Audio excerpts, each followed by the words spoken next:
ओम नमो भगवते वासुदेवाय। भगवान विष्णु के सभी भक्तों को मेरा नमस्कार।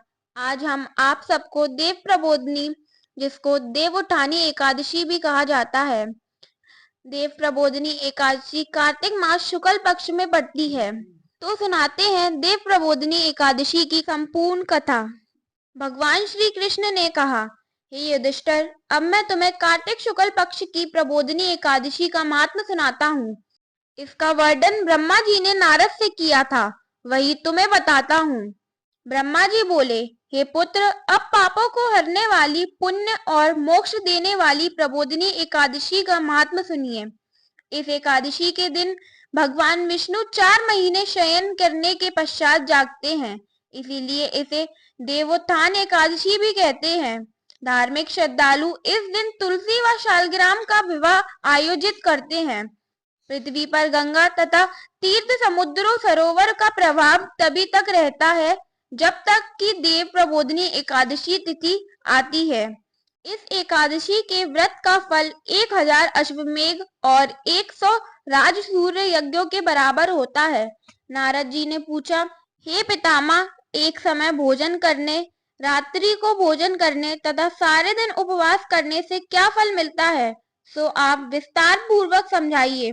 ब्रह्मा जी बोले, हे पुत्र, एक बार भोजन करने से 1 जन्म और रात्रि को भोजन करने से 2 जन्म का तथा पूरे दिन उपवास करने से 7 जन्मों के पाप नष्ट होते हैं। जो वस्तु तीनों लोकों में ना मिल सके, वह हरि प्रबोधनी एकादशी से प्राप्त हो जाती है। इस एकादशी के व्रत का प्रभाव से मेरु और मद्राचल के समान भारी पाप भी नष्ट हो जाते हैं तथा अनेक जन्मों के पाप भी क्षण भर में भस्म हो जाते हैं। इस प्रबोधिनी एकादशी का विधि पूर्वक व्रत करने पर मनुष्य को ऐश्वर्य, संपत्ति, राज का वैभव प्राप्त होता है। उनके पितृ नरक के दुखों से छुटकारा पाकर देवलोक को जाते हैं। विधि पूर्वक थोड़ा सा पुण्य कर्म अनंत का फल देता है, परंतु विधि रहित व्रत चाहे अधिक किया जाए तो भी उसका फल कुछ नहीं मिलता। संध्या ना करने वाले नास्तिक, वेद निंदक, धर्म शास्त्र और दूषित करने वाले मूर्ख, पाप कर्मों से सदैव लगे रहने वाले, धोखा देने वाले, पर स्त्री गमन करने वाले, इन सब मनुष्यों के शरीर में धर्म नहीं रहता। जो विधवा अथवा सदवा ब्राह्मणी से भोग करते हैं, वे अपने कुल सहित नष्ट हो जाते हैं, पर स्त्री गमी के संतान नहीं होती और उसके पूर्व जन्म के संचित सब अच्छे कर्म नष्ट हो जाते हैं। जो गुरु और ब्राह्मणों से अहंकार युक्त बात करता है, उसका पुण्य भी शीघ्र नष्ट हो जाता है और उसके धन संतान नहीं होती। भ्रष्टाचार करने वाला, चांडाली से भोग करने वाला, दुष्ट की सेवा करने वाला और जो नीच मनुष्य की सेवा करते हैं या संगति करते हैं, यह सब पाप हरि प्रबोधनी के व्रत से नष्ट हो जाते हैं। जो मनुष्य अपने मन में हरि प्रबोधनी एकादशी के व्रत को करने का संकल्प मात्र करता है, उनके 100 जन्म के पाप नष्ट हो जाते हैं। और जो रात्रि को जागरण करते हैं, उनकी आने वाली 10,000 पीढ़ियां स्वर्ग में जाती हैं और वह नरक के दुखों से छूटकर विष्णु लोक को जाते हैं। ब्रह्म हत्यादि महान पाप भी इस व्रत के प्रभाव से नष्ट हो जाते हैं। जो फल समस्त तीर्थों में स्नान करने, गौ, स्वर्ण और भूमि का दान करने से होता है, वही फल प्रबोधिनी एकादशी की रात्रि को जागरण से मिलता है। हे मुनि शार्दुल, इस संसार में उसी मनुष्य का जीवन सफल है जिसने हरि प्रबोधिनी एकादशी का व्रत किया है।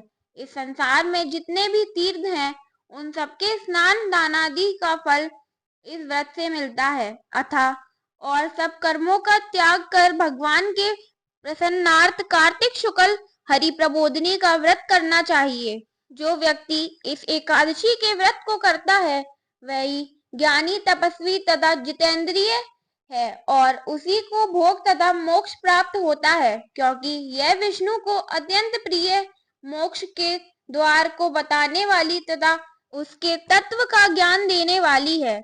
इसका एक बार ही व्रत करने से मनुष्य मोक्ष का अधिकारी हो जाता है। मन, कर्म, वचन तीनों प्रकार के पाप इस रात्रि को केवल जागरण करने से नष्ट हो जाते हैं। हरि प्रबोधनी के दिन जो मनुष्य भगवान के प्रसन्नार्थ स्नान, दान, तप व यज्ञादि करते हैं वे अच्छे पुण्य प्राप्त करते हैं। हरि प्रबोधनी एकादशी के दिन व्रत करने से मनुष्य के बाल, यौवन और वृद्ध अवस्था में किए गए समस्त पाप नष्ट हो जाते हैं। इस एकादशी को रात में जागरण का फल चंद्र सूर्य ग्रहण के समान स्नान करने से 1000 गुना अधिक होता है। अतः हे नारद, तुमको भी विधि पूर्वक यत्न के साथ इस व्रत को करना चाहिए।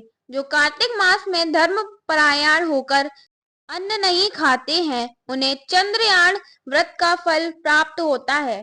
कार्तिक मास में भगवान दान आदि से इतने प्रसन्न नहीं होते जितने की शास्त्रों की कथाओं को सुनने से होते हैं। कार्तिक मास में जो मनुष्य भगवान विष्णु की कथा का एक या आधा श्लोक भी पढ़ते, सुनते या सुनाते हैं उन्हें 100 गोदान का फल मिलता है। अतः अन्य सब कर्मों को छोड़कर कार्तिक मास में कथा पढ़नी या सुनानी चाहिए। जो कल्याण के लिए कार्तिक मास में हरि कथा कहते हैं वे सारे कुटुंब का क्षण मात्र में उद्धार कर देते हैं।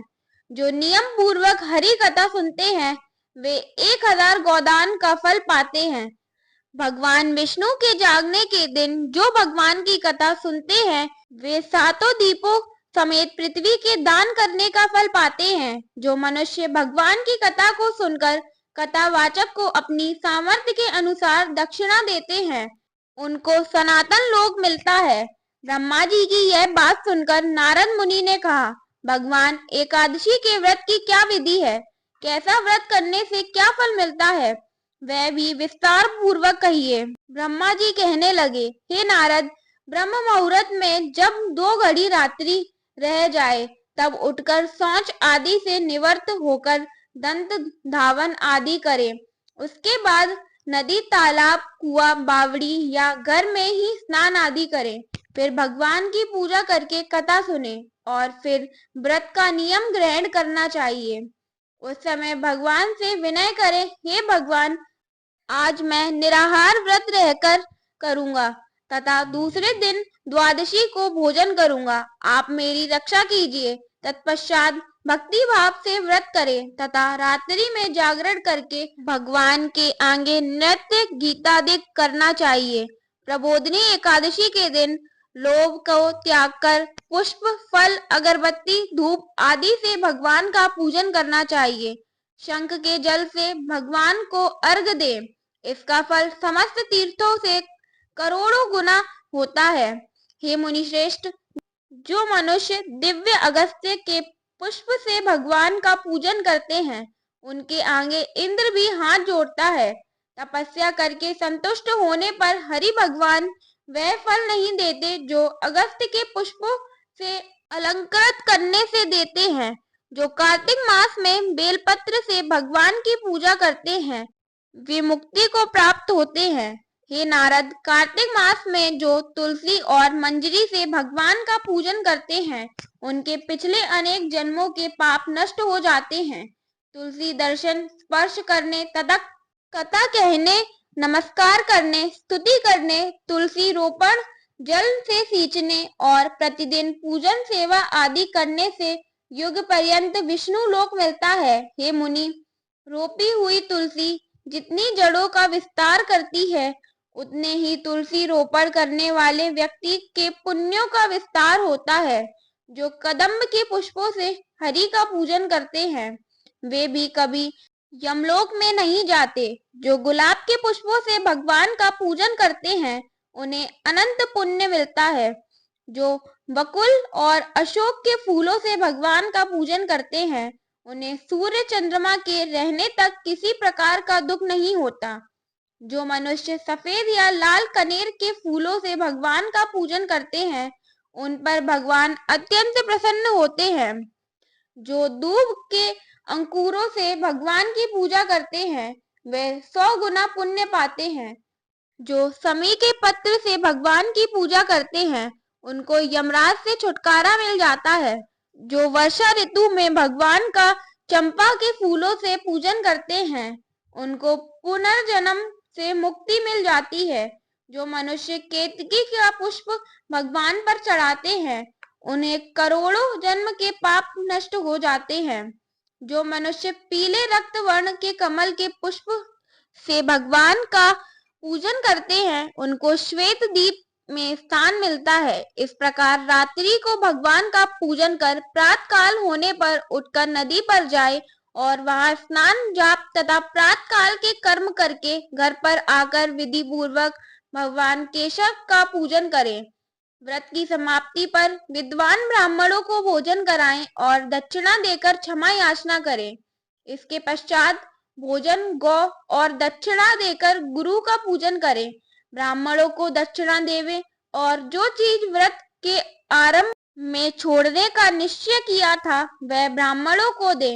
रात्रि में भोजन करने वाला मनुष्य ब्राह्मणों को भोजन कराए और स्वर्ण सहित बैल का दान करे। आंवले से स्नान करने वाले मनुष्य को दही और शहद का दान करना चाहिए। जो मनुष्य फलों को त्यागे वह फल का दान करे। तेल छोड़ने पर घृत और घृत छोड़ने पर दूध, अन्न छोड़ने पर चावल का दान दिया जाता है। जो भूमि शयन का व्रत लेते हैं उनको शय्या दान तथा तुलसी सब सामग्री सहित देनी चाहिए। पत्ते पर भोजन करने वाले को स्वर्ण का पत्ता घृत सहित देना चाहिए। मौन व्रत धारण करने वाले को ब्राह्मण और ब्राह्मणी को घृत तथा मिठाई का भोजन कराना चाहिए। बाल रखने वाले को दर्पण, जूता छोड़ने वाले को एक जोड़ा जूता, नमक त्यागने वाले को शक्कर दान करनी चाहिए।